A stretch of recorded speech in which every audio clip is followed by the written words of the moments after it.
Hello, my lovely friends out there. I hope you all are good at your home or your workplaces. All right. Dear all, हमने इससे पहले वाला बड़ा ही जबरदस्त तरीके से सेशन ऑफ कोर्स एलसी के ऊपर, जी हाँ, हम लोग बात कर रहे हैं यहाँ पर एलसी का मतलब यहाँ मैं बात कर रहा हूँ नॉन फंड बेस्ड फैसिलिटीज। जी हाँ, non fund based facilities, debt funding की हम बात कर रहे थे। इंडियन डेट फंडिंग के अंदर हम बात कर रहे थे नॉन फंड बेस्ड फैसिलिटीज के बारे में, जिसमें मैंने आपको दोनों ही कॉन्सेप्ट बताए थे, fund based and non fund based क्या होता है। उसके बाद मैंने आपसे एलसी के ऑफकोर्स इस टॉपिक के बारे में आपसे डिस्कस किया हुआ है। मैं उम्मीद करता हूं इससे पहले वाला टॉपिक आपको बहुत अच्छे से समझ में आ गया होगा। अभी भी अगर किसी का मिस रह गया था ना ये सेशन, तो जाके पहले देखना पहले वाला पार्ट, ताकि इसकी मैकेनिज्म समझ में आ जाए लेटर ऑफ क्रेडिट की। फिर हम बात कर पाएंगे टाइप्स ऑफ क्रेडिट पे, क्योंकि इस सेशन में हम लोग बात कर रहे हैं type of letter of credit का। इंपॉर्टेंट है, प्रैक्टिकली इंपॉर्टेंट है, because you know what, business communities में देखा जाए तो जनरली ये यूज होता है। और खास तौर से मैंने से पहले बताया कि लेटर ऑफ क्रेडिट जो है ज्यादातर देखा गया है कि जो भी यहां पर भी ट्रांजैक्शन इंपोर्ट एंड एक्सपोर्ट को लेके हो रहा होगा, इंटरनेशनल ट्रेड्स हो रहे होंगे, वहां पर खास तौर से लेटर ऑफ क्रेडिट का यूज किया जाता है। मैंने बताया भी था कई बार क्या होता है, प्रॉब्लम यही है कि एक मान लीजिएगा इंपोर्टर एक्सपोर्टर दोनों अलग अलग कंट्रीज हैं, then they how to trust each other, that's a problem ना। तो यहां पर क्या होगा, कुछ इंस्टीट्यूशन मिलेंगे। इंस्टीट्यूशन कौन होंगे? बैंक्स। यहां पे बैंक का ही कोर रोल है, बैंक यहां इन्वॉल्व होंगे और बैंक इस ट्रांजैक्शन को सक्सेसफुल करेंगे। ठीक है, पूरा ट्रांजैक्शन जैसे मैंने बताया था ये कंप्लीटली बेस्ड होता है डॉक्यूमेंट्स के ऊपर। यहां गुड्स में डिफेक्ट है या सर्विसेज में डेफिशिएंसीज है, इससे बैंक्स को लेना देना नहीं होता है। यहां कंप्लीटली अगर documents as per the requirement, as per the regulations fulfil हो रहे होते हैं, तो ये कंप्लीटली याद रखिएगा बैंक पेमेंट करता है। क्वेश्चन राइज हो जाता है, जैसे मैंने लास्ट बताया था कि रेगुलेटरी रिक्वायरमेंट्स क्या हैं, तो यहां पर याद रखिए गाइडलाइंस फॉलो करनी पड़ती हैं। इंटरनेशनल ट्रेड के अंदर गाइडलाइंस फॉलो करनी पड़ती है, इंटरनेशनल चैम्बर ऑफ कॉमर्स की। ये मैं आपको पहले बता चुका हूं, अगर आपने पहला वाला पार्ट देखा होगा तो। और उसके लिए uniform custom and practices for documentary cadet 600 ये गाइडलाइंस इशू गई हैं, ताकि यूनिफॉर्मली प्रैक्टिसेस की जा सके। कौन क्यों यूनिफॉर्म की बात कर रहे हैं? क्योंकि यहां पर अलग अलग पार्टीज इन्वॉल्व हैं, इंपोर्टर इन्वॉल्व है, एक्सपोर्टर इन्वॉल्व है, डिफरेंट बैंक्स इन्वॉल्व हैं। ऑलराइट, जैसे मैंने बताया भी था पहले भी, लगभग 3 बैंक्स का कोर रोल रहता है यहां पर। हमने इसमें भी समझा था कि पहले हम देखेंगे ओपनिंग बैंक, जैसे एलसी लिया गया, फिर उसके बाद एडवाइजिंग बैंक जो कि बेनिफिशियरी, जो कि आपका सेलर या एक्सपोर्टर जिसे हम बोलते हैं, वो उसका बैंक होता है। उसके बाद एक नेगोशिएटिंग बैंक होता है। जनरली मैं आपको बता दूं पहले भी कि मैं जो प्रैक्टिकली एक्सपीरियंस के अकॉर्डिंग बता रहा हूं कि जो एडवाइजिंग बैंक है, कई बार यही देखा गया कि नेगोशिएटिंग बैंक का भी रोल वही प्ले करता है for the exporter. Alright, so in this session हम लोग डिस्कस करेंगे type of letter of credit. So pay attention, समझेगा, एग्जाम के पर्सपेक्टिव से भी इंपॉर्टेंट है। एग्जाम के पर्सपेक्टिव से इसमें 2-3 मैं आपको बताऊंगा टाइप ऑफ एलसीज के अंदर जो बहुत ही ज्यादा इंपॉर्टेंट है। ऑलराइट, सो ध्यान से देखिएगा। And as I said always ना कि मैं कंप्लीटली प्रैक्टिकल आपको सब बताऊंगा आपको कि इसकी मैकेनिज्म कैसे वर्क करती है, सिर्फ हमें बुक से रटना नहीं है।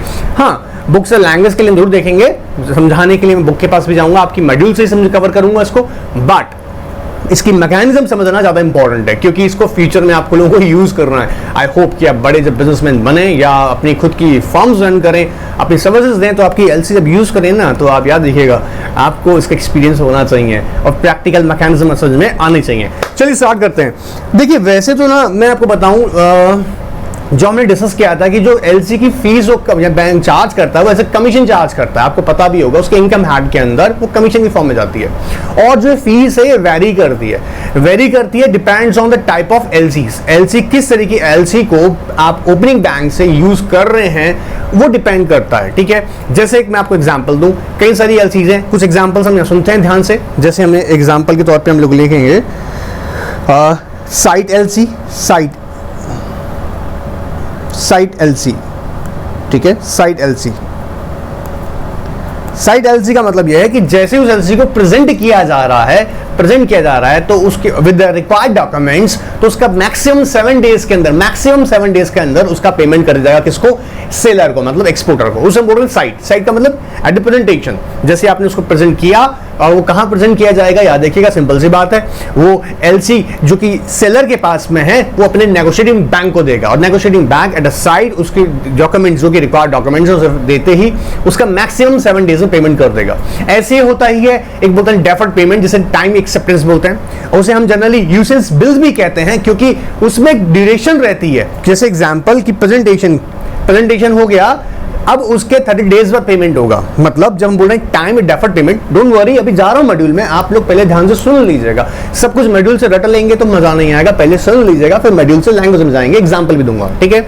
तो जब हम बोल रहे हैं डेफर्ड पेमेंट्स या टाइम एक्सेप्टेंस, तो वहां कह रहे हैं ड्यूरेशन आ गया। अपने आप सोच के देखो, मतलब इसकी एलसी की पेमेंट होगी after you know on due date. On due date का मतलब जैसे लाइक आफ्टर 30 डेज। अब जब मैं 30 डेज यहां लिख रहा हूं, उसका मतलब है कि वो एलसी की पेमेंट प्रेजेंटेशन के ठीक 30 दिन बाद पेमेंट होगी।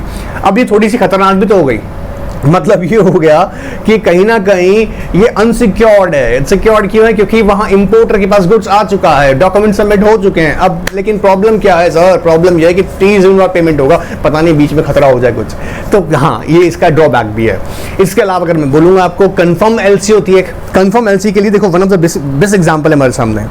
देखो, आपने ध्यान दिया होगा बेटा, मेरे लास्ट सेशन के अंदर मैंने यहाँ बताया भी था आपको कि जब हम इसमें बात कर रहे थे, हम बोल रहे थे कि advising bank, negotiating bank ultimately advising bank के पास पहुंचा। लेकिन कई बार क्या होता है, जो एडवाइजिंग बैंक होता है ये स्मॉल लेवल पे ही वर्क कर रहा होता है, मतलब बहुत बड़ा बैंक नहीं होता है, या इसकी क्रेडिट रेटिंग बहुत अच्छी नहीं होती है। तो कहीं ना कहीं है ना, नेगोशिएटिंग बैंक को लगता है कि यार कुछ गड़बड़ है भाई। गड़बड़ का मतलब यार डर लग रहा है इस बैंक से, पता नहीं हमारा पैसा रुक जाए या कुछ प्रॉब्लम हो जाए। इन दैट केस क्या करता है नेगोशिएटिंग बैंक, एडवाइजिंग बैंक को भी यहाँ पे एक कंडीशन रखी जाती है, जो कि क्या कंडीशन रखी जाती है कि आप क्या करें, किसी बड़े बैंक से, जैसे मान लीजिएगा हमने एग्जांपल ले लिया, ये बैंक एक ABC एक बैंक है ये, और ये अभी एक स्मॉल यूनिट पर है, या इसका क्रेडिट रेटिंग बहुत अच्छा नहीं है। तो यहाँ पर एक रिक्वायरमेंट जनरेट की जाएगी कि आप क्या करें, एक कंफर्म एलसी लेकर आए। कंफर्म एलसी किससे लेनी होगी? मान लीजिएगा बैंक ऑफ बड़ौदा। तो बैंक ऑफ बड़ौदा एक वेल नोन बैंक है, वो बोलेगा इस बड़े बैंक से आप कंफर्म एलसी ले लें। कंफर्म एलसी जो है यहाँ पर, वो confirm LC bank of Baroda दे देगा किसको? ABC को, मतलब एडवाइजिंग बैंक को। अब इससे क्या होगा, ध्यान सुनना मेरी बात को, जो नेगोशिएटिंग बैंक है उसको एक भरोसा है कि हाँ भाई जो यहाँ पैसा है, मतलब जो यहाँ पैसा हमें मिलना है वो मिल जाएगा, क्योंकि यहाँ पर confirming bank, bank of Baroda ने as a confirming bank letter of credit को कंफर्म कर दिया है। इसे यहाँ पर ध्यान से देखें तो एक बैंक गारंटी की तरह वर्क करता है, ये बैंक गारंटी की तरह वर्क करता है। क्लियर? तो उसे बोलते हैं कंफर्म एलसी। क्लियर है? जहां पर किसी इशूइंग बैंक के अलावा, इशूइंग बैंक के अलावा जो हम बोल रहे थे इशूइंग बैंक या ओपनिंग बैंक, इसके अलावा दूसरा कोई और थर्ड बैंक यहाँ पे इन्वॉल्व होकर कंफर्म करता है, एक तरह से बैंक गारंटी देता है। क्लियर एकदम? ऐसे ही हम पढ़ेंगे बैक टू बैक एलसी, ऐसे हम पढ़ने वाले हैं आगे रिवोकेबल इररिवोकेबल एलसी, ऐसे हम पढ़ने वाले हैं transferable LC, red clause LC, green LC, you know it's send back LC. बड़े ही मजेदार है, ध्यान सुनना। अगर इसको आपने रटा ना तो ये परेशान हो जाएंगे। इसकी मैकेनिज्म समझ ली ना आपने तो ये आपको जिंदगी भर याद रहेगा। सर तो बता दीजिए, आइए आपका मॉड्यूल में एक बार चलते हैं और एक एक एलसी को यहाँ हम डिस्कस करते हैं। पहले वाले टॉपिक में मैंने आपको जैसा कि एलसी के बारे में बताया है, आई होप वो नहीं देखा है तो देख लेना। वैसे तो मुझे पता है मेरे स्टूडेंट लोग सबने देख लिया है, फिर भी कोई रह गया हो गलती से तो जरूर देख लो बेटा। आ जाओ, टाइप ऑफ एलसी की बात करते हैं। पहली एलसी कहता है साइट क्रेडिट, मतलब जब प्रेजेंटेशन होगी कौन करेगा? सेलर करेगा विद द रिक्वायर्ड डॉक्यूमेंट्स, तो उसका 7 डेज के अंदर पेमेंट करेगा। किसके सामने प्रेजेंट करता है? वो नेगोशिएटिंग बैंक के सामने। मैं आपको फिर बता दूं, आपको याद होगा, इसको ध्यान से पिक्चर को इसलिए दिखा रहा हूं बार बार ताकि आपको इसकी मैकेनिज्म समझ आ जाए। यहां पर ध्यान से देखें, ये जो हमारा सेलर था जो कि एक्सपोर्टर है, वो किसको कांटेक्ट करता है? नेगोशिएटिंग बैंक को। मैंने पहले भी आपको बताया है, एडवाइजिंग बैंक जो यहां पर आप देख रहे हैं, एडवाइजिंग बैंक, ध्यान से देखो बेटा, एडवाइजिंग बैंक जो पीछे देख रहे हैं और नेगोशिएटिंग बैंक दोनों एक भी हो सकते हैं। अगर अलग भी हैं तब भी वहां पर जो हमारा एक्सपोर्टर होता है वो एक्सपोर्टर किससे कांटेक्ट करता है? अपने नेगोशिएटिंग बैंक से पेमेंट के लिए। तो यहां प्रेजेंटेशन के लिए रखेगा वो, कह रहा है साइट क्रेडिट के अंदर उसे 7 डेज के अंदर पेमेंट हो जाएगा। क्लियर? सिंपल सी बात याद रखनी है हमको ये। आइए देखिए आगे, कहता है documents are payable at sight, payment is made to the seller immediately, maximum 7 days after the required documents have been submitted. जैसे उसने अपने रिक्वायर्ड डॉक्यूमेंट सबमिट किए होंगे, वो वहां पर क्या करेगा बेटा? उसको नेगोशिएटिंग बैंक पेमेंट कर देगा मैक्सिमम 7 डेज में। एक्सेप्टेंस, ये हम बोल टाइम क्रेडिट, इसको एक और नाम दे देता हूं यहां पर, जो कि इसको भी इस नाम से भी फेमस है, ये deferred payment LC, deferred payment credit बोलते हैं इसको। ठीक है, मतलब जैसे मैंने बताया कि इसकी पेमेंट होगी ड्यू डेट पर। ड्यू डेट का मतलब एलसी में अगर आपने मेंशन कर दिया है कि 30 डेज, मतलब जब आपके पास शिपमेंट हो गया है, अब ये सारे डॉक्यूमेंट सबमिट कर जाएंगे और उस एलसी में स्पेसिफिकली डेट लिखा होगा 30 डेज बाद। अब ये थोड़ा सा रिस्की हो जाता है, क्यों? क्योंकि अनसिक्योर्ड है। Let's see the bill of exchange which are drawn payable after period. Payable after period, जैसे मैंने बोला, let's example after 30 days, after 30 days, तो ये इसकी पेमेंट आपको कब मिलेगी? 30 डेज बाद, ठीक है। Are called usance bills, and under usance bills credit usance bills are accepted upon presentation and eventually honoured on the due dates. जैसे हमने यहाँ पे एग्जांपल में लिया था 30 डेज। क्या करना पड़ेगा? आपको रिक्वायर्ड डॉक्यूमेंट्स हैं वो सबमिट करने पड़ेंगे, ठीक है। And are deliver to the applicant means important buyer, जो भी हमारा, on acceptance of bill of exchange drawn under by the LC और seller exporter, and to that extent the sales are insecured. अब यही थोड़ा सा रिस्क है, क्योंकि बिल ऑफ एक्सचेंज का आपको पता होगा ना, acceptance, drawn acceptance, drawn in acceptance, drawn by the वूम exporter जो सेलर है, एंड एक्सेप्टेंस बाय द वूम, कौन उसको एक्सेप्ट कर रहा है? यहाँ पर इंपोर्टर। Is it clear? तो जब तक इसकी पेमेंट यहाँ पर रुकी हुई है, होल्ड है, तो यहाँ पे बोल रहे हैं deferred payment. Is it clear?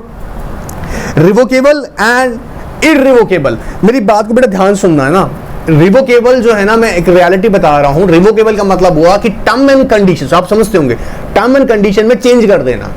अब ये टर्म एंड कंडीशन में चेंज करने का मतलब हुआ कि जो एलसी की टर्म एंड कंडीशन थी, इशूइंग बैंक, ध्यान से सुनना, इधर पढ़ लेना लेकिन ध्यान से सुनना, issuing bank before without intimating the sub beneficiary, बिना इंटीमेट किए, बिना इंफॉर्म किए किसको? बेनिफिशियरी को टर्म एंड कंडीशंस में, एलसी की टर्म कंडीशन में चेंज कर सकता, अमेंड कर सकता है।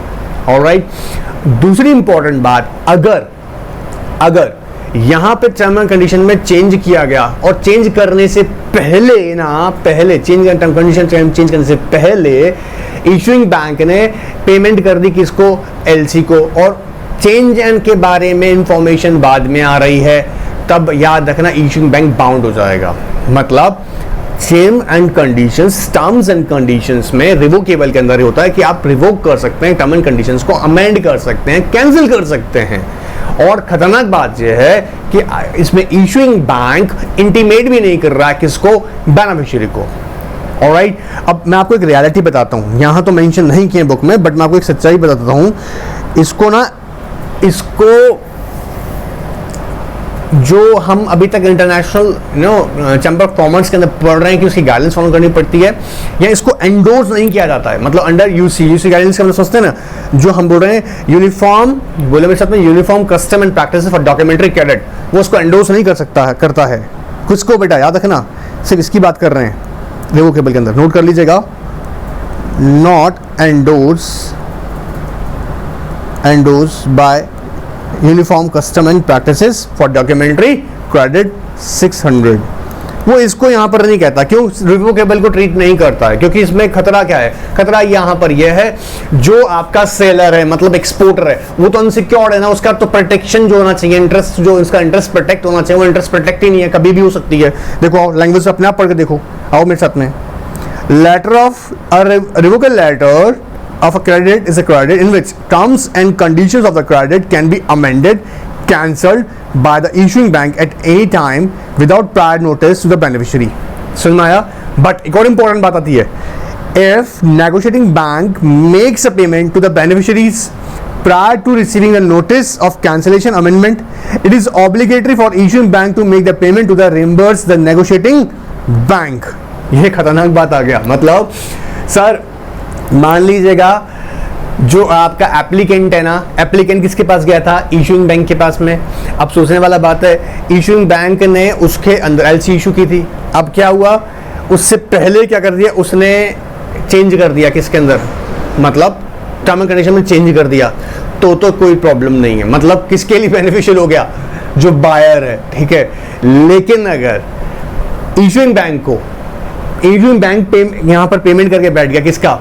नेगोशिएटिंग बैंक को, क्योंकि नेगोशिएटिंग बैंक किसका है? सेलर का। क्लियर? अब लेकिन ये कैंसिलेशन की या अमेंडमेंट की बात बाद में आती है, तो इशूइंग बैंक जो है वो बेचारा बाउंड हो गया मतलब, क्योंकि वो तो पेमेंट कर चुका है, तो उसको तो देना पड़ेगा इशूइंग बैंक को। किसको? आपका नेगोशिएटिंग बैंक को।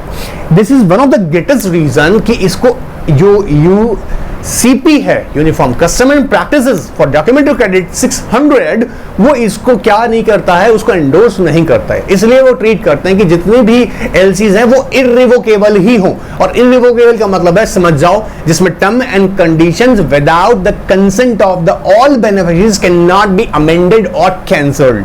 मतलब अगर आपको एलसी की टर्म एंड कंडीशन में अगर चेंज करना भी है तो सारे बेनिफिशियरीज के, जिसमें जो इन्वॉल्व हैं, जब इंपोर्टर, एक्सपोर्टर, बैंक्स, इनकी सबकी कंसेंट के साथ ही आप उसकी टर्म एंड कंडीशन में चेंज कर सकते हैं, अदरवाइज नहीं होगा। एक जनरली यूसीपी की गाइडलाइंस में एक बात बताई गई है, यूसीपी बार बार बोल रहा हूं, मतलब याद करना है आप लोगों को, यूसीपी एग्जाम में नहीं लिखे आना है। Uniform custom and practices for documentary credit 600 ने साफ क्लियर किया हुआ है कि जितनी भी एलसीज होंगी वो इररिवोकेबल एलसीज होंगी। और इंटरेस्टिंग फैक्ट बता दूं, बैंक्स भी जब अपनी गारंटी देता है ना, बैंक गारंटी जिसमें बोलते हैं कंफर्मिंग एलसी, जैसे मैंने बताया था, उसमें भी वो इररिवोकेबल एलसी को ही, याद रखिए, इररिवोकेबल एलसी को ही कंफर्मिंग देगा, मतलब बैंक गारंटी भी सिर्फ रिवोकेबल एलसीज के लिए मिलेगी। क्लियर हो रहा है? अच्छा, एक और इंपॉर्टेंट बता दूं, क्या आप ये सोच रहे हैं कि इररिवोकेबल, सर रिवोकेबल एलसी क्या ट्रेड में नहीं है? आंसर इज यस, ट्रेड में है। समझ रहे हैं मेरी बात को, क्या कह रहा हूं? अगर दो पार्टीज, इंपोर्टर एक्सपोर्टर्स, अगर अपने म्यूचुअल अंडरस्टैंडिंग पे अगर रिवोकेबल एलसी ड्रॉ करते हैं तो वो कर सकते हैं, बट मैंने जैसा कहा कि इसको यहां पर यूसीपी की गाइडलाइंस एंडोर्स नहीं करती हैं रिवोकेबल एलसीज को। Is it clear? चलिए, आपकी इररिवोकेबल क्या होगी? Letter the term conditions can neither be amended nor be cancelled without the consent of the beneficiaries. Alright, यहां एक इंपॉर्टेंट लाइन है, if nothing is stated the LC is treated as irrevocable. अगर LC पे mention नहीं है कि वो irrevocable है तो उसे हम इररिवोकेबल ही ट्रीट करते हैं। ऑलराइट, चलिए, कंफर्म एलसी भी मैं आपको बता रहा था, जब कोई दूसरा बैंक इन्वॉल्व होकर उसे गारंटी देता है किसको? एलसी को, कि भाई डोंट वरी कि हाँ पेमेंट होगा। क्लियर? देखो, only irrevocable letter of credit can be confirmed, अभी मैंने आपको बताया था। इसे कंफर्म का मतलब as a bank guarantee, as bank guarantee तरह वो करता है। Confirmed letter of credit is one when a banker other than a issuing bank, banker other than issuing bank। आपको याद है एग्जाम्पल में भी हम बता रहे थे, यहाँ पे आओ फटाफट से आओ, हमने यहाँ पे डिस्कस किया था एग्जाम्पल में कि इसमें क्या हो रहा था। ये हमारा आपका ओपनिंग इशूइंग बैंक था, ये कि मैंने बोला कि एबीसी लिमिटेड नाम का एक बैंक है, छोटा बैंक है या क्रेडिट रेटिंग इसकी बहुत अच्छी नहीं है। इन दैट केस यहाँ पर क्या हुआ, दूसरे बैंक से हमने कंफर्म कराया, बैंक ऑफ बड़ौदा से। तो बैंक ऑफ बड़ौदा यहाँ पर क्या हो रहा है, हमारा कंफर्मिंग बैंक बन गया जो कि कंफर्म एलसी दे रहा है, ठीक है। और वो बैंक ऑफ बड़ौदा जो है वो किसको एलसी को देगा? सिर्फ इररिवोकेबल एलसी को। मेरे याद रखना मेरे बच्चों, इररिवोकेबल एलसी को ही वो क्या बनाएगा? कंफर्मिंग देगा, कंफर्मिंग। ऑलराइट, चलिए आइए, now add its own confirmation to credit in case confirmed letter of credit the beneficiary bank one more time, the beneficiary bank would forward the LC to confirming banker with a request to add their confirmation. The liability of the confirming bank is same as the issuing bank. अब क्या होता है, देखो यहाँ पर इस case में आप ध्यान सुनना, इस केस में ध्यान सुनना मेरी बात को बेटा। इस केस में क्या होगा, जब यहां से आपने देखा इशू ही एलसी इशू के एडवाइजिंग बैंक के पास गई, एडवाइजिंग बैंक से वो किसके पास गई? एक्सपोर्टर के पास। एक्सपोर्टर ने चेक कर लिया, पेमेंट के लिए उसने नेगोशिएटिंग बैंक को दिया। अब नेगोशिएटिंग बैंक करेगा, इधर ध्यान सुनना मेरी बात को, इधर किसको? कंफर्मिंग बैंक हमारा बैंक ऑफ बड़ौदा को एलसी भेजेगा उसको कि भैया आपके ना इस एलसी पर लिखा हुआ आया है कि कंफर्मिंग बैंक आप हैं, ठीक है, तो आप प्लीज इसे कंफर्म कर दें। अब अगर कल को ये डिफॉल्ट कर देता है पेमेंट में, कौन सा? हमारा इशूइंग बैंक पर हमने एग्जांपल दे रखा है एबीसी बैंक, ठीक है, ये अगर डिफॉल्ट कर देता है तो फिर समझ जाओ किसकी लायबिलिटी? बैंक ऑफ बड़ौदा की लायबिलिटी बन गई to make the payment to negotiating bank. Clear? चलिए आगे देखते हैं। नाउ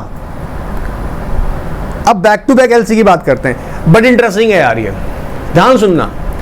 जब हम बोल रहे हैं बैक टू बैक एलसी की ना बेटा, बात याद रखेगा कब यूज होती है, ये यूजली जब आती है बेटा, जब या तो हमारा जो एक्सपोर्टर है ना, ध्यान सुनना, एक्सपोर्टर है, या तो वो बेटा कौन है? ट्रेडर है।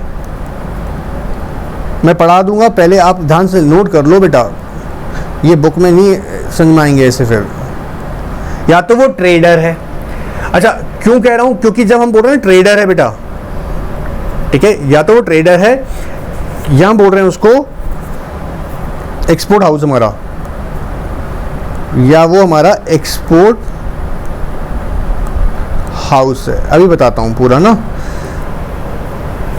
पता नहीं क्या रिएक्शन है। हाँ सुनिए सुनिए, हम क्या कह रहे हैं, बैक टू बैक एलसी, बड़ी इंटरेस्टिंग एलसी, ध्यान सुनेगा।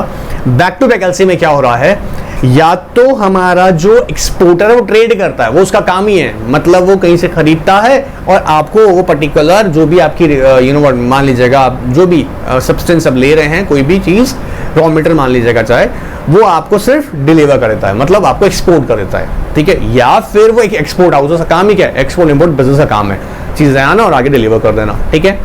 अब क्या होता है ऐसे केस में, बैक टू बैक एलसी जो कब पड़ती है, क्योंकि ये जो ट्रेडर है आपका, ये आपका एक्सपोर्ट हाउस है ना, इसने भी क्या किया होगा बेटा, मैं आपको अलग से इसको क्लियर करता हूँ, देखो यहाँ समझना, ध्यान सुनना। क्या होगा, मान लीजिएगा कोई ए है, ठीक है, इसने बी से परचेज किया, ए यूएस में है, ठीक है, और ये भी यूएस में है। मान लीजिएगा ये है सप्लायर या मैन्युफैक्चरर भी हो सकता है, ठीक है, ये यहाँ पर है ट्रेडर या एक्सपोर्ट हाउस भी हो सकता है, एक्सपोर्ट हाउस, ठीक है, ध्यान समझिएगा। अच्छा, सी जो है वो मान लीजिएगा इन इंडिया है, ठीक है। अब क्या हो रहा है, इन दोनों के बीच ट्रांजैक्शन हुआ, ठीक है, इन दोनों के बीच ट्रांजैक्शन हुआ और इसने ना इसको एलसी दिया, ठीक है, वही पूरा प्रोसेस समझ लीजिएगा, इश्यूइंग बैंक से लिया होगा, उसके बाद में एडवर्टाइजिंग बैंक के पास जाएगा, ठीक है। अब प्रॉब्लम ये आ गई कि ए के साथ में, क्योंकि ए ने क्या है ना बेटा, ध्यान सुनना, ए ने कहां से लिया है, वो सप्लायर से लिया है। अब सप्लायर को उसको पैसा देना पड़ेगा, ठीक है, क्योंकि ए ट्रेडर है और उसने पेमेंट लेनी है किससे, सी से, और उसको सप्लायर को आगे पेमेंट देना है। अब यहाँ क्या होगा, जो ए है ना बेटा, ये जाएगा, ध्यान सुनना मेरी बात को, ये जाएगा अपने एडवाइजिंग या नेगोशिएटिंग बैंक के पास में, ठीक है, और जो ओरिजिनल एलसी वाली एलसी जो है इसके पास आई है, इस ओरिजिनल एलसी को एज कोलेटरल कहाँ रख देगा, अपने एडवाइजिंग बैंक के पास में या फिर नेगोशिएटिंग बैंक के पास में। अब जो एक एज ए कोलेटरल यहाँ रख दिया है ना, ध्यान सुनना, इसके बदले इसको ना एडवाइजिंग बैंक या नेगोशिएटिंग बैंक, ठीक है, मैं बार बार दोनों का नाम ले रहा हूँ, दोनों में से कोई भी हो सकता है, क्या करेगा, उसे बैक टू बैक एलसी दे देगा, ठीक है, और वो बैक टू बैक एलसी याद रखिएगा, क्या करेगा, उस बैक टू बैक एलसी से इसका पेमेंट कर देगा, किसका, बी का। ध्यान से देखना बेटा, क्या कर रहा है वो, बैक टू बैक एलसी लेकर किसका पेमेंट कर रहा है, अपने सप्लायर का। क्लियर हो रहा है। अच्छा, इसमें इंपॉर्टेंट बात क्या होती है, जो भी वो कोलेटरल रख रहा है, तो यहाँ पे ओरिजिनल अमाउंट जो होगा, original amount of LC shall be, और ये बहुत सिंपल सी बात है, lower than, sorry, the amount of back to back LC shall be lower than original LC। हाँ जी, बिल्कुल सच बात हो गया, ठीक है। लेट्स एग्जाम्पल, अगर उसकी वैल्यू थी मान लीजिएगा $10,000 ओरिजिनल एलसी की, तो $7,000 का उसको क्या मिल गया, बैक टू बैक एलसी, ठीक है, बैक टू बैक एलसी मिल गई। अब वो 7,000 की जो एलसी है वो किसको दे देगा बेटा, वो सप्लायर को दे देगा, जो कि बी इन यूएसए है, ठीक है, या मैन्युफैक्चरर है, और जो डिफरेंस है वो किसके पास रहेगा, वो मिल जाएगा आपको, किसके, जो कि हमारा ट्रेडर था, मतलब हमारा एक्सपोर्टर है, जिससे हम इंडियन इंपोर्टर उससे परचेज कर रहा था। क्लियर हो रहा है, ये कॉन्सेप्ट, ये मैकेनिज्म है बैक टू बैक एलसी की। क्लियर मेरे बच्चों, यहाँ पे कोई डाउट तो नहीं है। आओ देखते हैं, अब पढ़ लेते हैं इसको एक बार। देखो, back to back LC is a negotiable instrument in which seller gets a letter of credit from the buyer, ठीक है, and seller further transfer the letter of credit to its suppliers. In simple words, seller first get the letter of credit from the buyer to ensure timely payment, and further same seller hands over the letter of credit to someone from whom he buy the goods or material। जैसे हमने देखा, इसने कहाँ से लिया था बेटा, इसने बी से लिया था, जो कि यूएस में मैन्युफैक्चरर था, तो इसने ए ने इससे लिया था तो इसी को पेमेंट कर देगा बैक टू बैक एलसी का, ठीक है। And there are various advantage disadvantage of letter of credit. अब ध्यान से सुनना, एक बात बता दूं मैं आपको, आपका बुक ने थोड़ा कंजूसी किया है, इसका मैकेनिज्म नहीं बताया, बट इसका मैकेनिज्म ऐसे वर्क करता है कि क्या करता है वो, बैक टू बैक एलसी को मतलब ओरिजिनल एलसी को कोलैटरल करके एक back to back LC issue करवाता है, जिससे वो सप्लायर की पेमेंट करता है, क्लियर एकदम। और जो रेस्ट ऑफ अमाउंट होता है वो किसको मिल जाता है यहाँ पर, जो आपका एक्चुअल एक्सपोर्टर है, क्लियर हो रहा है। तो यहाँ क्यों यूज कर रहे हैं, जब भी कोई भी यहाँ पर एक्सपोर्टर ट्रेडर है या export terminal sorry export house है, तब ये यूज की जाती है, क्लियर। चलिए सेम एग्जांपल यहाँ कोड किए हुए हैं, एग्जांपल अलग से दिए हुए हैं, हमने अलग से डिफाइन किया हुआ है, आप चाहें तो रीड कर लीजिएगा, इजी रहेगा। ट्रांसफरेबल एलसी, अभी ट्रांसफरेबल एलसी कब आती है, ध्यान सुनना मेरी बात को, ये बहुत ध्यान सुनना, ये इतनी इनकी छोटी छोटी अगर टेक्निकल पॉइंट्स पकड़ लिया आपने ना तो आपको दिक्कत नहीं आएगी। जब बोलते हैं ट्रांसफरेबल, ध्यान सुनना, ट्रांसफरेबल एलसी की जब बात करते हैं तो यहाँ ही बोल रहे हैं जब यहाँ पर जो एक्सपोर्टर है ना, एक्सपोर्टर या तो वो कौन है बेटा, ध्यान सुनना, exporter is not sole manufacturer, या तो वो अकेला मैन्युफैक्चरर नहीं है यहाँ पर, ध्यान सुनना, ठीक है। या फिर हो सकता है कि जो आपका एक्सपोर्टर है, exporter is subsidiary company of holding company. अब ये कॉन्सेप्ट आपके यहाँ नहीं दे रखे हैं बुक के अंदर, बट मैं आपको डिटेल बता रहा हूँ उनकी मैकेनिज्म को लेके, क्लियर है। और not to worry about it, अगर एग्जाम में लिख के आओगे तो एग्जामिनर काट नहीं सकता है, आई गारंटीड, ठीक है। और मॉड्यूल्स इसलिए साथ में कैरी करवाता हूँ कि अब भरोसा नहीं है ना कि रट्टा बाजी कोई कॉपी चेक कर रहे हो तो मुश्किल हो सकता है, तो एनीवेज कि आप इसकी प्रैक्टिकल मैकेनिज्म को समझेगा। तो क्या बोल रहा है, जब ये एक्सपोर्टर है ना, या तो वो क्या है, अकेला कौन नहीं है, सोल मैन्युफैक्चरर नहीं है, या फिर वो क्या कर रहा है, वो सब्सिडरी कंपनी है होल्डिंग कंपनी की। अब क्या होगा, इसके अंदर जो बिल ऑफ एक्सचेंज है वो नेगोशिएबल इंस्ट्रूमेंट तरह वर्क करेगा, क्योंकि लेटर ऑफ क्रेडिट यहां पर याद रखिएगा नेगोशिएबल इंस्ट्रूमेंट नहीं है इन दैट केस। तो क्या होगा, जो बिल ऑफ एक्सचेंज, जो बिल ड्रॉन किए जाएंगे ना बेटा, वो क्या होगा, नेगोशिएबल इंस्ट्रूमेंट की तरह वर्क करेगा। और यहां पर वो क्या करेगा, अपना राइट जो है उसके अंदर या तो कंप्लीट राइट इन एलसी, याद रखना, right in LC in whole और इन पार्ट, होल और इन पार्ट क्या कर देगा, ट्रांसफर कर देगा, ठीक है। किसको कर सकता है, या तो किसी दूसरे मैन्युफैक्चरर को जिसके साथ वो मैन्युफैक्चरिंग किया है, मतलब अलग अलग यूनिट्स हैं, ठीक है, या फिर अपनी होल्डिंग कंपनी को, इसे हम बोल रहे हैं ट्रांसफरेबल एलसी। देखो आओ,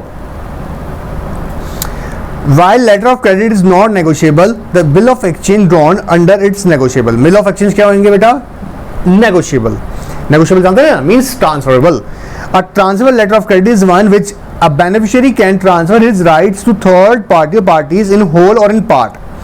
Unused portion can be treated transferred back to the original beneficiary। अब जैसे मान लीजिएगा हमने यहाँ पे एग्जांपल लिया था कि अगर वो A है और B दो मैन्युफैक्चरर हैं और ये सप्लाई का कर रहा है इंडिया में, अब यहाँ पर $10,000 का कोई ट्रांजेक्शन हुआ था, इसमें बिल ऑफ एक्सचेंज ड्रॉन हुआ था, ठीक है, बिल ऑफ एक्सचेंज ड्रॉन हुआ था $10,000 का, इसकी पेमेंट करनी थी मान लीजिएगा $5,000 की, तो वो $5,000 यहाँ पर कैसे ड्रॉन जाएंगे, इसी में ही एलसी में राइट ट्रांसफर करके, होल या इन पार्ट, क्लियर। और जो रेस्ट ऑफ द 5,000 होगा वो उसका एज अ प्रॉफिट ट्रीट होगा, याद रहेगा, सिंपल है। आपका माइंड में हो सकता है क्वेश्चन आ रहा होगा कि सर ट्रांसफरेबल और बैक टू बैक में डिफरेंसेस क्या हैं। आप बहुत बड़ा कोर डिफरेंस देखें, यहाँ पर मैंने जैसे बताया, यहाँ पर क्या होता है, ये ट्रेडर या एक्सपोर्ट हाउस काम कर रहा होता है, और ट्रांसफर के अंदर यहाँ पर पार्टीज जो हैं, या तो खुद जो है यहाँ पर एक्सपोर्टर वो एक सोल मैन्युफैक्चरर नहीं है, या फिर क्या प्रॉब्लम हो सकती है कि वो जो है वो एक्सपोर्टर जो है सब्सिडरी कंपनी है, क्लियर एकदम। चलिए अब रेड क्लॉज बड़ी इंटरेस्टिंग है। रेड क्लॉज का एक वर्ड बताता हूं सिंपल सा, एडवांस पेमेंट बोलते हैं, एडवांस पेमेंट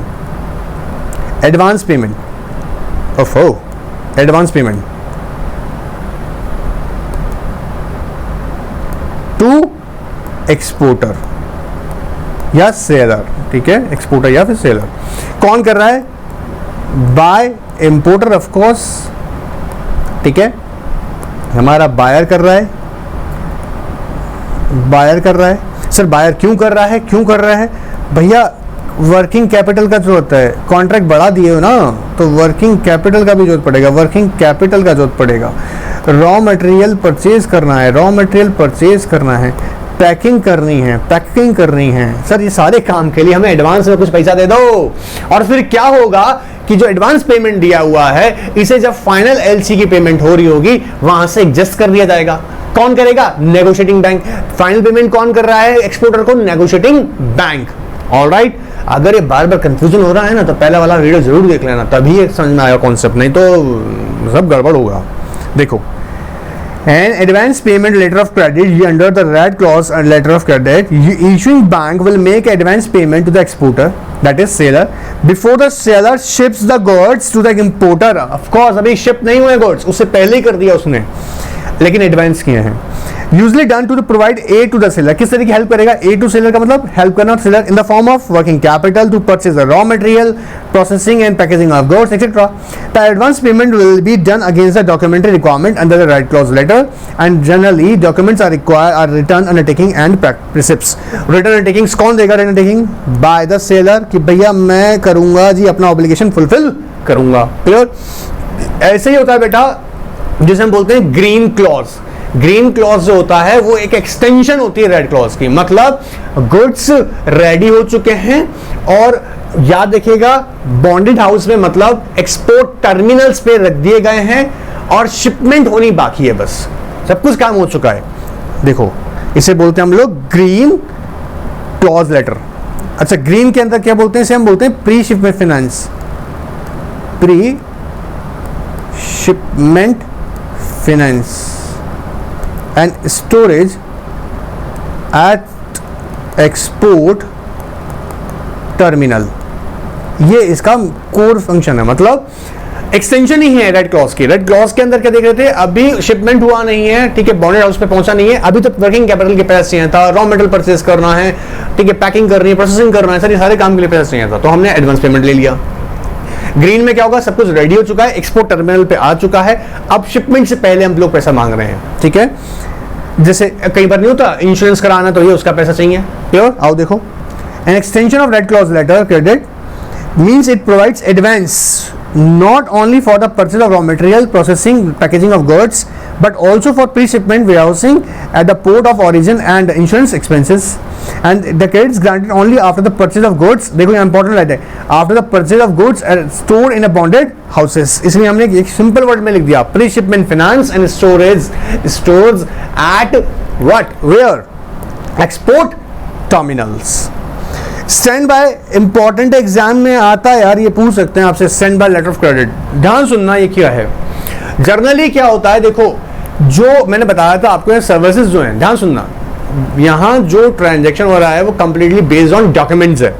जब हम बात कर रहे हैं डॉक्यूमेंट्स की तो मैं यहाँ ये कहना चाह रहा हूँ कि डॉक्यूमेंट्स के ऊपर ही पूरा का पूरा एलसी का मैकेनिज्म बेस्ड है। मतलब डॉक्यूमेंट्स अगर वेरीफाई होते हैं, करेक्ट हैं, सही हैं, कंप्लीट हैं, कंसाइज हैं, प्रिसाइज हैं, एक्यूरेट हैं, इन दैट केस पेमेंट्स हो जाएंगी। But standby letter of credit की जरूरत कब पड़ती है? जब कहीं ब्रीच ऑफ कॉन्ट्रैक्ट हो रहा होगा या breach of condition, term conditions हो रही होंगी।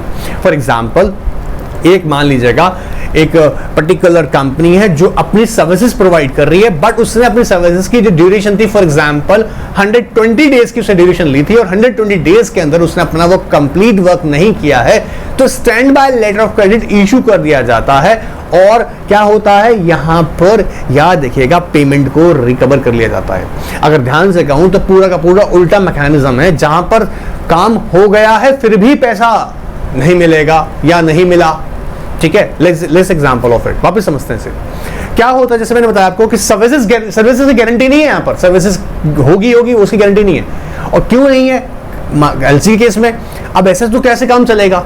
तो standby letter of credit क्या करता है? एक तरीके की बैंक गारंटी की तरह काम करता है। बैंक गारंटी की कैसे काम करेगा कि अगर मान लीजिएगा टाइमली पेमेंट नहीं आया या कॉन्ट्रैक्ट की फुलफिलमेंट नहीं हो रही है, ब्रीच ऑफ कंडीशंस हो रही हैं, तो याद रखिएगा उस केस में standby letter of credit एक तरीके की पेमेंट करता है और वो बैंक गारंटी तरह वर्क करता है। क्या हो रहा है इसे अभी एग्जाम्पल समझाता हूं, पहले इसकी लैंग्वेज देता हूं आपको। कहते हैं certain countries there are restrictions to issue guarantees। Guarantee किस चीज की है? I substitute these countries use stand by credit. Guaranteed services not provided, the beneficiary can claim under the term of stand by credit. You, in case of standby letter credit, documents required as a proof of non-performance or simple claim form. अब क्या होता है समझते जाओ बेटा, इसे हम बोलते हैं एक तरीके से backup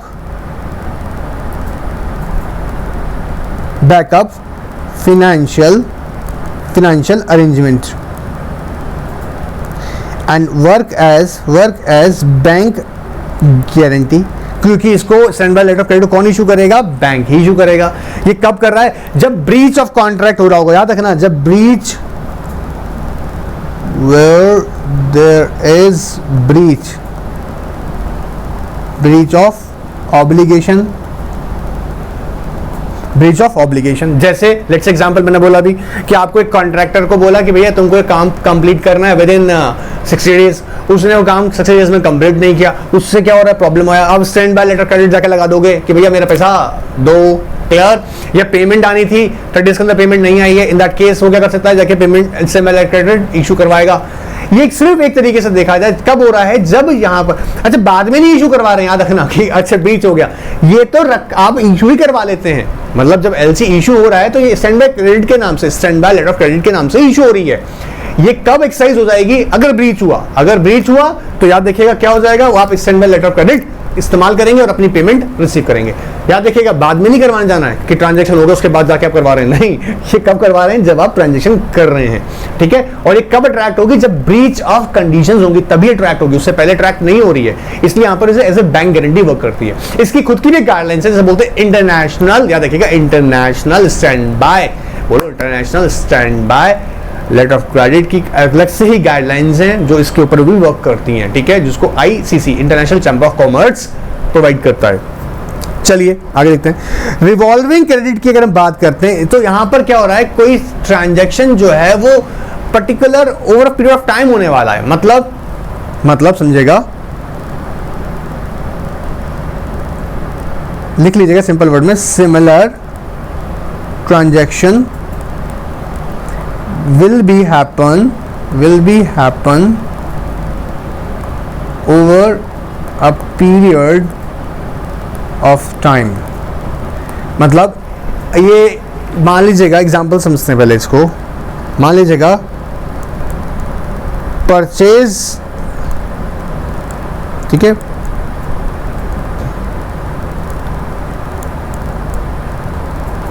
purchase of raw material per month for next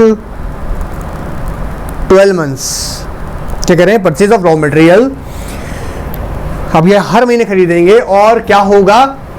12 महीने तक खरीद रहे हैं। तो रिवॉल्विंग का मतलब जहां similar transaction will happen over a period of time, मतलब साल में 12 महीने तक, हर महीने खरीद रहे हैं और 12 महीने तक खरीदेंगे। तो क्या होगा? एक ही मतलब सेम एलसी यूज करेंगे। यहाँ पे क्या करेंगे? Same LC will be used for such transaction. Alright, same LC will be used for such transaction. मतलब कहने का मतलब मेरा यहाँ पर इसको समझिएगा, रिवॉल्विंग का मतलब है जब ट्रांजैक्शन बार बार हो रहा है उसी पार्टी के साथ में, पार्टी भी सेम है, मतलब इंपोर्ट एक्सपोर्ट सेम है, हर महीने वो खरीद रहे हैं और वो 12 महीने तक उन्होंने कॉन्ट्रैक्ट किया हुआ है। तो क्या कह रहे हैं यहाँ पे, मान लीजिएगा अभी $10,000 का ये एलसी आप इशू कर देंगे, ठीक है? और वो क्या रहेगा? 12 महीने तक की पेमेंट यहाँ से सर्किल होती रहेगी। तो यहाँ पे बोल रहे रिवॉल्विंग मतलब similar transaction will be happen over a period of time. All that clear? यहाँ पे हम क्या कर रहे हैं, जैसे हमने एक बार अगर लिया और हम उससे आगे 12 महीने तक ट्रांजैक्शन करने वाले हैं तो उसे बोले रिवॉल्विंग। आओ, the amount of drawings made would be restrained and made available to the beneficiary again and again for the further drawings during the currency of credit provided at the times। an overall turnover cap is also stipulated। अब ये overall turnover का मतलब, जैसे मैंने example लिया कि लगभग मान के चलिएगा $10,000 की ट्रांजैक्शन होने वाली है over a period of time. तो इतना हम करेंगे तो इसके अकॉर्डिंग ही ना यहाँ पर एलसीसी अमाउंट की एलसी प्रिपेयर की जाएगी। मतलब इशूइंग बैंक $10,000 का ये टर्नओवर जहां पर है ना, कंडीशन मतलब स्टेबलिटी मतलब ये पहले डिसाइड कर लिया जाता है। क्लियर है? मैं उम्मीद कर रहा हूँ यहाँ तक कि सारी एलसी आप लोगों को क्लियर हो गई होंगी। मैंने पूरा अच्छे से पोस्टमार्टम करने की कोशिश किया है, आई होप ये क्लियर होगा। अब इसके आगे अगर देखूँ बेटा तो बहुत सिंपल सी बात है, पहले वाले ही मैंने वीडियो के अंदर इन सब के बारे में बताया था। एप्लीकॉन कौन है, issuing bank, advising bank, beneficiary यहाँ पर, नेगोशिएटिंग बैंक, रिइंबर्सिंग बैंक बेसिकली वही बैंक है जहाँ बता दूँ जो कि आपका इशूइंग बैंक होता है, क्योंकि नेगोशिएटिंग बैंक आपको याद होगा मैंने बताया था इस प्रोसेस के अंदर, आपने ध्यान से देखा था बेटा, इस प्रोसेस में हमने देखा था कि जो नेगोशिएटिंग बैंक होता है फाइनली वो किसके पास भेजता है, आपके इशूइंग बैंक के पास में एलसी को, कि भैया हमारे को ये डॉक्यूमेंट्स कंफर्म कर दीजिएगा, अब हमको मेरा पेमेंट कर दीजिएगा ताकि हम अपने एक्सपोर्टर को पेमेंट कर दें। तो रीइंबर्सिंग पेमेंट का बैंक का काम भी यहाँ पर वही है जो इशूइंग बैंक कर रहा है। आई सजेस्ट कि एक बार आप लोग इन्हें रीड कर लीजिएगा, मैंने ऑलरेडी आपके साथ में सारी बातें डिस्कस की हुई हैं पहले वाला वीडियो के अंदर कॉन्सेप्ट समझाकर, ठीक है। नेक्स्ट जो हम यहाँ पे देखेंगे वो बिल ऑफ एक्सचेंज, जो मैंने बताया था important documents under letter of credit, bill of exchange है, कमर्शियल इनवॉइस हैं, ट्रांसपोर्ट डॉक्यूमेंट्स हैं, बिल ऑफ लेडिंग एग्जाम में शॉर्ट नोट के लिए पूछ सकता है, नोट कर लीजिएगा, बिल ऑफ लेडिंग पूछ सकते हैं, ठीक है। And insurance policy certificates, other documents, ये सब मैं अभी आपके नेक्स्ट सेशन में आपको कवर अप कर लूँगा, बट ये बहुत सारी टर्म्स जो हमने पहले पढ़ी हुई हैं, तो हम फिर भी इट्स माय रिस्पॉन्सिबिलिटी, मैं आपको ये पढ़ाऊंगा और समझाऊंगा भी, ठीक है वो, लेकिन नेक्स्ट सेशन में करते हैं। सेशन छोटे इसलिए रख रहा हूँ ताकि और सब्जेक्ट्स को भी अच्छे से टाइम दे सकें, ठीक है। सिर्फ एक ही सब्जेक्ट के पीछे लगे रहें ऐसा मैं नहीं चाहता हूँ, ठीक है। सो मेरे लेक्चर्स यहाँ पर लिमिटेड टाइम पीरियड के ही रहेंगे। एनीवेज फटाफट से इसको आप जरूर एक बार रीड जरूर कर लीजिएगा, क्योंकि मैं चाहता हूँ उससे पहले आपको मजा आ जाएगा। इसे हमने डिस्कस किया था बेटा, uniform custom and practice for documentary credit 600, ठीक है। इसको और भी डिटेल में बताऊंगा, वैसे बीच बीच में इसके बारे में बता रहा हूँ बार बार, ठीक है। चलिए तो एक बार इसको अच्छे से रिवाइज जरूर कीजिएगा। एंड वन मोर थिंग याद देखिएगा, गवर्नेंस का टेस्ट हम लोग करने वाले हैं और चैप्टर आप लोगों को पता ही है, chapter 1st, 3rd, 4th, 5th, 6th, इन सब चैप्टर का हम लोग एक अच्छा सा शानदार टेस्ट करेंगे ताकि इस पर आपके वापस से कमांड अच्छी बनी रहे। ऑलराइट, चलिए एंजॉय कीजिएगा, गुड बाय, टेक केयर।